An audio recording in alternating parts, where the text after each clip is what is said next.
Сәлеметсіздер ме, құрметті студенттер. Бүгінгі біз сабағымыз Visual Basic программалық ортасы, программалық код терезесі, оқиғалар тізімі, калькулятор қолданбасын жасау. Сабағымыздың мақсаты текст, command button, label, option button элементтермен танысу. Олардың қасиеттерін өзгерту болып табылады. Енді біз негізгі тақырыбымызға көшетін болсақ, ең алдымен бізге негізгі қасиеттер терезесімен танысып өтейік. Яғни біз бұл сабақта, бүгінгі сабақта Visual Basic'ке қандай функция элементтерін қолданамыз, сонымен танысып өтсек. Енді бұл жерде біз сіздер көріп отырғаныңыздай текст және label, command, option button элементтерін қолданатын боламыз. Және де бізге берілген объект, олардың қасиеттері және мәні тура осы кестедегі мәндерін қойып шығамыз. Option, command button 1, command button 2 мәндеріне осы кодтарды жазатын боламыз. Ең алдымен біз сіздермен ол үшін Visual Basic бағдарламасын ашып көрейік.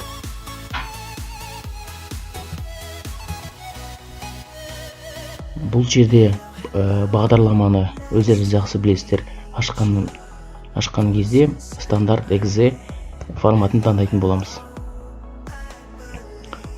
Негізгі біздің жұмыс тереземіз ашылды. Енді жобамызда құра бастасақ болады. Ең алдымен бізге керек болатыны текст керек болады. Текстті форманың бетіне орналастырамыз. Оны біз осы жерге орналастырсақ жеткілікті.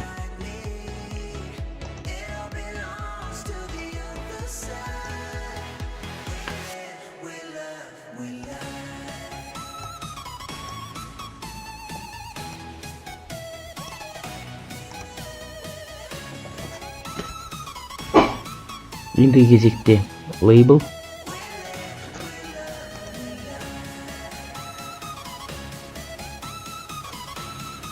Label'ды біз текстқа жақын орналастырамыз.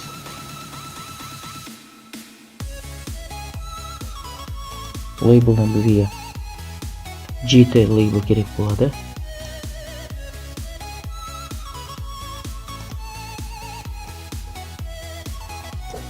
Яғни біріншісі бұл бізде label бірінші айнымалы болады. Label екінші айнымалы болады. Үшінші label'ымыз бізде нәтижені шығару болып табылады. Яғни біздің негізгі label'дарымыз мына тұрған текстпен жақын тұру керек болады. Келесі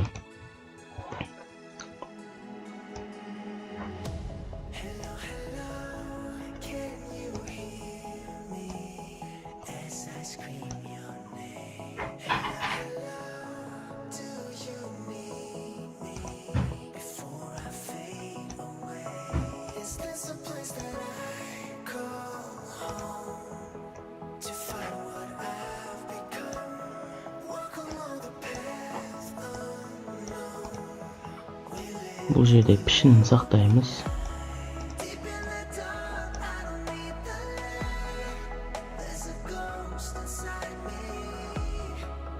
Label'ымыз бізде болды. Енді ары қарай біз сіздермен command button'ды орналастырамыз. Command'ымыз бізде біріміз дайын. Command 2-ні орналастырамыз.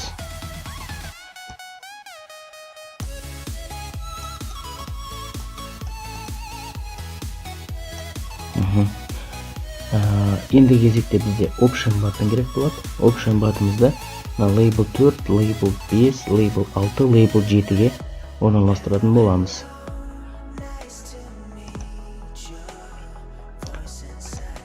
Орналастырмас бұрын бірінші біз бұлардың мәндерін өзгертіп алайық, қасиетін және мәнін өзгертіп алайық. Ол үшін label 1, бұны біз caption қасиетіне барып, бұған біз бірінші айнымалы деген текст жазамыз. Екінші лейблға барамыз. Қасиетін өзгертеміз. Бұған екінші айнымалы деп өзгертеміз.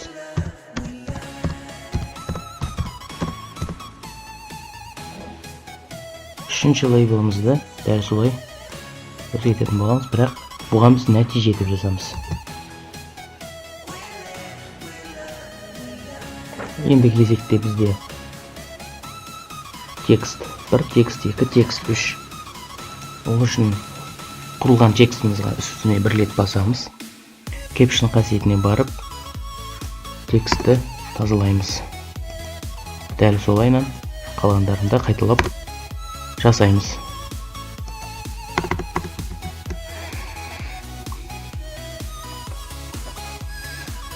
Енді кезекте Label 4, Label 5 барлығымыз бос жазамыз.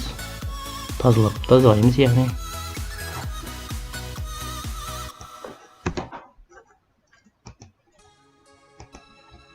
Енді кезекте біз бұған қосу, азайту, көбейту және бөлу амалдарын орналастыратын боламыз. Ол үшін бізге Option баттын керек қажет болады.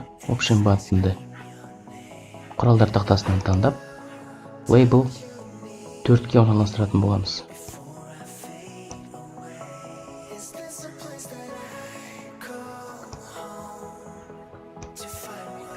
Caption қасиетіне барып, Option баттын деген сөздің орнына қосу батырмасын қоямыз. Бұл жерде біз шрифт өзгертеміз. Шрифттің қаріптің қалыңдығын қоямыз. Осылайша бұған өзгеріс осылайша енгізетін боламыз.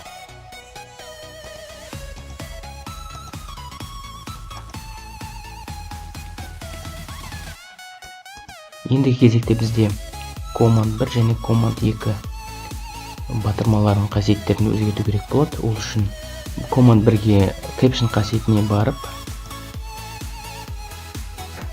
іске қосу.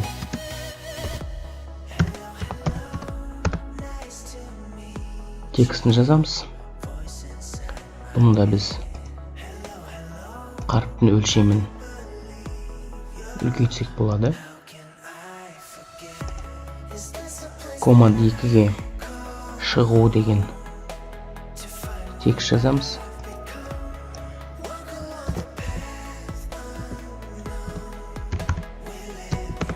Және де бұның қарпын өзгертеміз.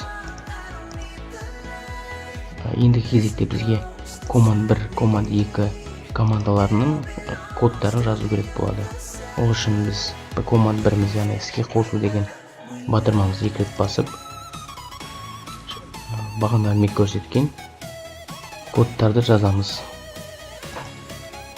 Яғни бұл бізде Command 1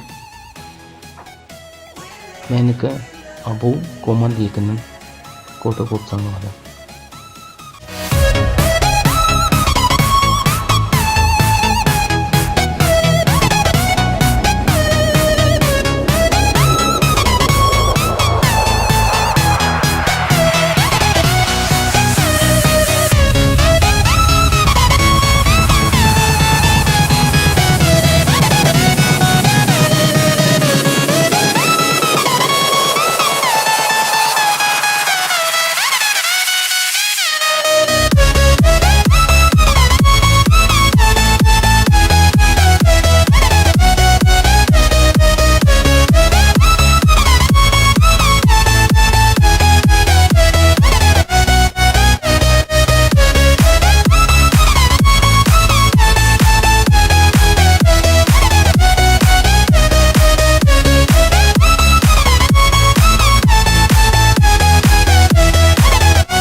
Command 1-дің қасиетін кодтарын жазып шықтық. Ендігі кезекте біз команда 2-ні жазамыз. Ол үшін команда 2-ні біз 2 рет шертеміз. Және де бұған келесі команданы енгіземіз.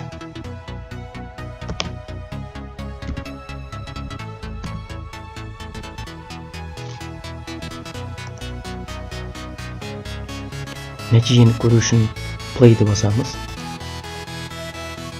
Енді екі санды бір-бірінен кез келген амалды жазып орындап көреміз.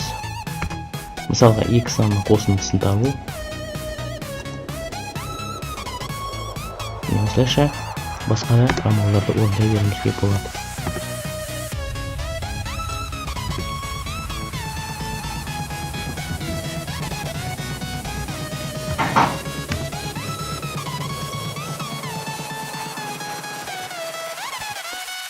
Программамыз жұмыс жасалып тұр. Осымен бүгінгі сабағымыз аяқталды. Сау болыңыздар.